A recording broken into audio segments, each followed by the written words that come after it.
जब एक लड़के ने सुधांशु त्रिवेदी जी से पूछा प्रभु श्री राम के बारे में, सुधांशु त्रिवेदी जी ने जो जवाब दिया वो सुनकर आप भी हैरान हो जाओगे।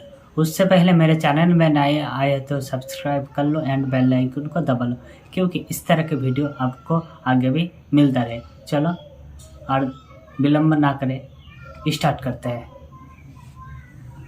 नमस्कार सर, मेरा नाम शिखा मिश्रा है। हमारी जो युवा पीढ़ी है और जो आने वाली पीढ़ियां हैं, हमने श्री राम की और सनातन धर्म की एक अलग ही परिभाषा बनाई हुई है।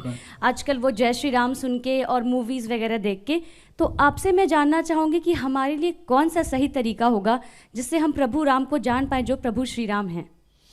देखिए, जो आपने बात कही वो सही बात है। मूवीज़ में एक इमेज बनी हुई है कि टीका लगाए, कंठी माला पहने और धोती कुर्ता पहने व्यक्ति विलेन ही होगा। ये तो देखा है। और इतना ही नहीं, धर्माचार्य तो धूर्त होगा। इतना ही नहीं, प्रोफेसर मजाक का पार्ट होगा। पढ़ने लिखने वाला छात्र बेवकूफ होगा, वो चतुर महालिंगम होगा। और क्लास बंक करने वाला इंटेलिजेंट होगा। पॉकेट मारने वाला उदार होंगे जो होगा वो तो उदार होगा, क्योंकि वो चोरी करके बांट रहा होगा। ठीक। और जो बिजनेसमैन है या जो नौकरी कर रहा वो बेवकूफ टाइप का दिखाया जाएगा, वो जिंदगी की दौड़ में पिछड़ता दिखाया जाएगा। अरे बहुत सारी चीजें दिमाग में भरी गई हैं फिल्मों में। ये बताइए, ये फौजी के डिसिप्लिन का मजाक उड़ेगा। हर हिंदी फिल्म में साउथ इंडियन मजाक का पार्ट होगा। हम लोग के जन्म के आसपास के जमाने की फिल्म वो कौन सी थी, पड़ोसन, मास्टर पिल्लई, एक चतुरनार करके सिंगार, वो भी मजाक के पार्ट होंगे। और अभी इधर कौन सी फिल्म थी, इसमें खजाना खोजने के लिए जाते हैं, जिसमें वो कहता है कि गोवा तक पहुंचने के लिए कितना टाइम लगेगा। उसने कहा जब तक नाम बताऊंगा तो बता देगा, श्रीनिवास, वेंकटेश, फलाना, अय्यर। उसका ही मजाक। भाई ये क्या है, उत्तर दक्षिण में लड़ाना है। हर फिल्म में सरदार मजाक का पार्ट होगा। बहुत बड़ा षड्यंत्र था ये, एक लेफ्टिस्ट एजेंडा था। और इसमें मैं ये नहीं कह रहा हूं कि इस फिल्म वालों ने जान के किया है, वो तो बेचारे खुद भी नहीं जानते। उनका माइंडसेट ऐसा कि उसके टूल बन गए। तो नई पीढ़ी ने तो बहुत कुछ ऐसा ही देखा है और ये बड़े करीने से उसके दिमाग में बैठा दिया गया है। अरे भाई, हम लोग ही बच्चे थे तो ऐसी बात रहती थी, बाबा आ जाएगा, झोली बाबा पकड़ के ले जाएगा, तो मतलब वो दाढ़ी वाला बाबा ही झोली होगा। और मैं किसी के प्रति अवमानना नहीं करना चाहता, मगर एक बात बताइए, कभी किसी मौलवी को नेगेटिव रोल में दिखाया गया हो तो बताइए। इवन आतंकवाद वाली फिल्मों में भी उसको करेक्टर रोल में दिखाया जाएगा। ये सोचने की बात है।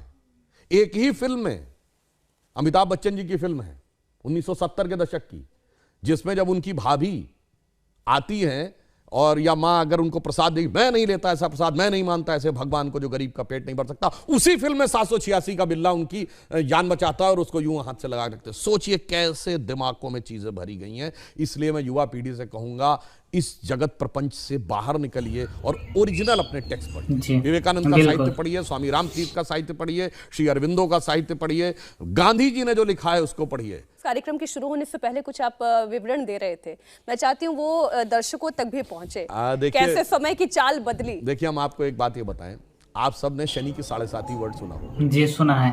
ये 7.5 का मतलब क्या होता है? शनि एक राशि पे 2.5 साल रहता है और वो इतना शक्तिशाली, जिसे ढैया कहते हैं आप, एक उसकी इतना शक्तिशाली होता है कि एक राशि आगे और एक राशि पीछे तक इंपैक्ट रखता है। यानी कोई बहुत पावरफुल है तो उसका इंपैक्ट एक स्टेप आगे एक स्टेप पीछे, तो 2.5, 2.5, 2.5, 7.5। तो कहते हैं ना, पहली ढैया, दूसरी ढैया, तीसरी ढैया। 12 राशियां हैं तो टोटल कितना हुआ? 12 × 2.5, 30 ईयर्स। तो शनि का रोटेशन साइकिल 30 ईयर्स है। भगवान राम के भी तो 7.5 ही लगी थी, कहा था तो बन गए थे। तो 2.5 साल मतलब 30 साल का रोटेशन साइकिल शनि का है। ये तो हमें हजारों साल से पता था, इनको कब पता चला? अभी 100-200 साल पहले। और ये बताते हमको, यार हम साइंटिफिक थे, तुम नहीं थे। मेरे भाई, तुमने तो कहा सूर्य पृथ्वी के चारों ओर घूमता है। और मजे की बात जानते क्या है? गैलीलियो ने कहा 1633 में कि सूर्य पृथ्वी के चारों ओर घूमता है। यह गलत है, पृथ्वी सूर्य के चारों ओर घूमती है। तो उसको कह दिया गया कि तुम्हारी मौत की सजा दे दी जाएगी। उसने माफी मांगी, उसको अपराधी चर्च का घोषित किया गया, चर्च का अपराधी। और वो चर्च के अपराधी की श्रेणी में जानते कब तक रहा है? 1992 तक। पोप जॉन पॉल II ने उसका नाम हटवाया। वरना जिस जमाने में स्पेस में सैटेलाइट पहुंच गया, आदमी 69 में चांद पहुंच गया, और तब तक वो इस बात के लिए दोषी था, मगर कोई नहीं कहता उनसे कि आपके धर्म में कोई आपत्तिजनक बात लिखी हुई है, इसे हटाने की आवश्यकता है। मगर जहां सबसे साइंटिफिक बातें लिखी हैं, वहां पे लोग कहते हैं कि इसमें हटाने की आवश्यकता, उसको हटा। इस षड्यंत्र को समझना चाहिए। इस षड्यंत्र को आप भली भांति समझें तो आपको समझ में आएगा कि जो सभ्यता सर्वाधिक उदार है, उसी सभ्यता के साथ सबसे अधिक छल किया जाता है, जिसे हम कहना चाहेंगे आजादी का अमृतकाल है। तो हम कहते थे ना, हो गए हैं स्वप्न सब साकार, कैसे मान ले हम, टल गया सर से व्यथा का भार, कैसे मान ले हम। राष्ट्र को है लोग भूले, स्वार्थ है युग मंत्र सारा, वर्ग जाति विभेद की अब बह रही है कलुष धारा। इस अमा के तिमिर को, यानी अमा अंधकार, तिमिर मतलब अंधकार, रात्रि के अंधकार को अब अरुणिमा क्या मान ले हम, टल गया सर से व्यथा का भार, कैसे मान ले हम। और आगे की लाइन सुनिए, वो महत्वपूर्ण है। वेशवाणी तत्व दर्शन, दूसरों से यह सुधांशु त्रिवेदी जी ने को तो हम ज्ञान का ग्रहण भंडार करते, है। निज प्रकृति को आज भूले, इस विदेशी नकल को अब अस्मिता क्या मान ले हम, हो गए हैं स्वप्न सब साकार, कैसे मान ले हम। इसीलिए मोदी जी ने क्या कहा है, अमृतकाल के जो 5 प्रण हैं, उनमें पहला है भारत को विकसित राष्ट्र बनाना है, दूसरा है गुलामी की मानसिकता के हर प्रभाव से अपने को मुक्त करना है, और तीसरा है अपनी विरासत पे गर्व करना है। इसीलिए गुलामी की इस मानसिकता से बाहर निकलिए तो नया भारत दिखेगा, जिसके लिए हम कह सकते हैं कि स्वप्न देखा था कभी, वो आज हर धड़कन में है, और एक नया भारत बनाने का इरादा मन में है। तो देख लिया आपने सुधांशु त्रिवेदी जी के जवाब।